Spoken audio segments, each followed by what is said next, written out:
Halo semuanya, kali ini kita akan membahas mengenai cleaning dan sanitasi pada suatu industri. Produk pangan yang dihasilkan oleh industri harus dijamin memiliki mutu yang tinggi dan aman sebelum didistribusikan kepada konsumen. Untuk mencapai tujuan ini, salah satu langkah yang dapat diambil adalah melaksanakan program cleaning dan sanitasi secara rutin di area produksi dan di lingkungan industri. Hal ini dilakukan untuk mengurangi resiko kontaminasi pada produk yang akan dihasilkan. Tahukah Anda, cleaning dan sanitasi memiliki arti yang berbeda. Sanitasi dan cleaning adalah dua konsep yang berbeda meskipun sering digunakan bersamaan dalam menjaga kebersihan dan kesehatan di berbagai lingkungan, terutama di industri pangan atau industri yang kontak langsung dengan makanan. Cleaning atau pembersihan bertujuan menghilangkan kotoran fisik dari permukaan menggunakan air, sabun, dan alat seperti sikat atau kain, sehingga permukaan tampak bersih meskipun mikroorganisme masih bisa ada. Sedangkan untuk sanitasi, mengurangi mikroorganisme patogen dengan desinfektan atau sterilisasi setelah cleaning, membuat permukaan aman dari mikroorganisme yang berbahaya. Singkatnya, perbedaan yang paling mencolok antara cleaning dan sanitasi adalah cleaning bertujuan untuk menghilangkan kotoran fisik dari permukaan, sedangkan sanitasi bertujuan untuk membunuh atau mengurangi mikroorganisme berbahaya hingga ke tingkat yang paling aman. Berikut ini adalah beberapa manfaat dari cleaning dan sanitasi dalam industri pangan. Yang pertama, mencegah kontaminasi. Yang kedua, menjaga kualitas produk. Yang ketiga, mematuhi regulasi. Yang keempat, meningkatkan kepercayaan konsumen. Yang kelima, mencegah penyakit bawaan makanan. Yang keenam, memperpanjang umur peralatan. Metode cleaning dibagi ke dalam 4, yaitu ada cleaning in place atau CIP atau pembersihan yang dilakukan di tempat dan tidak memerlukan pembongkaran. Selanjutnya ada cleaning out place atau COP atau pembersihan yang dilakukan tidak di tempat dan memerlukan pembongkaran. Selanjutnya ada wet cleaning atau pembersihan yang dilakukan menggunakan air dan deterjen atau chemical dan bahan lainnya. Selanjutnya ada dry cleaning atau pembersihan tanpa menggunakan air seperti kegiatan sweeping, dry vacuum, dan lain sebagainya.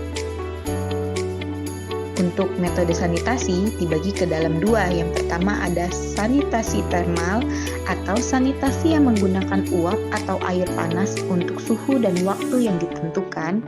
Selanjutnya ada sanitasi dengan chemical, yaitu sanitasi yang menggunakan bahan kimia sebagai sanitizer.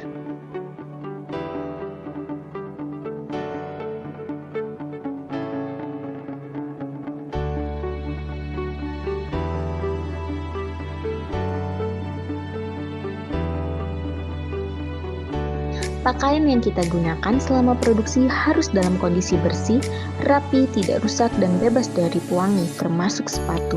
Pencucian pakaian tidak boleh menggunakan deterjen yang beraroma, karena aroma tersebut dapat berpindah ke produk yang akan kita produksi. Ini juga berlaku untuk sabun cuci tangan yang digunakan, yang tidak boleh mengandung pewangi. Kita juga harus memastikan kuku tangan bersih dan tidak panjang, karena kuku yang panjang dan kotor dapat menjadi tempat menumpuknya kotoran yang berpotensi mencemari produk.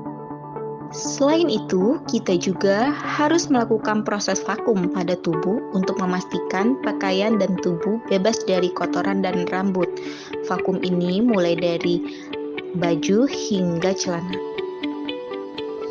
Berikut adalah etika pembersihan di area yang berhubungan langsung atau sangat dekat dengan sedotan, di mana penggunaan zat kimia tidak diperbolehkan dalam hal ini. Proses pembersihan cukup dilakukan dengan menyemprotkan air dan kemudian dilap, atau hanya dengan menggunakan kain kering atau vacuum cleaner. Penggunaan bahan kimia dilarang dikarenakan khawatir ada resiko kontaminasi jika ada proses pembersihan yang tidak dilakukan dengan sempurna.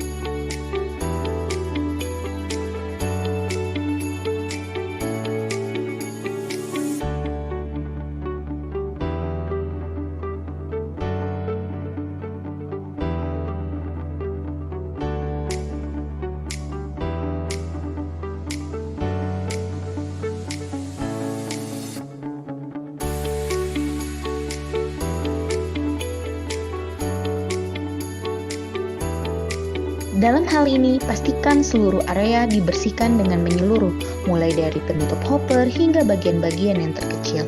Area tersebut termasuk celah-celah harus dibersihkan. Bagian yang lebih besar bisa dibersihkan menggunakan kain lap, sementara bagian yang kecil dapat dibersihkan dengan vakum. Proses pembersihan ini bisa dilakukan 1 kali dalam 1 shift atau beberapa kali tergantung jenis pada tingkat kotorannya.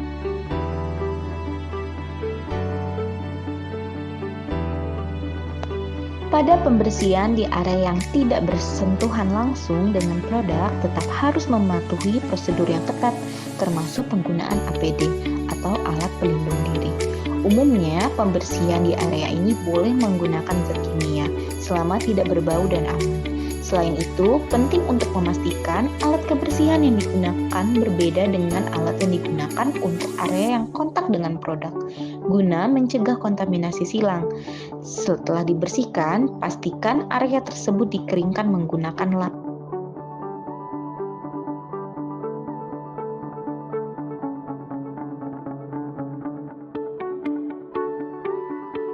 Penting diingat bahwa alat kebersihan yang digunakan di area produksi dan di area luar produksi, terutama di tempat seperti WC, harus dibedakan. Hal ini penting untuk mencegah terjadinya kontaminasi silang dan menjaga kebersihan serta keamanan di lingkungan produksi.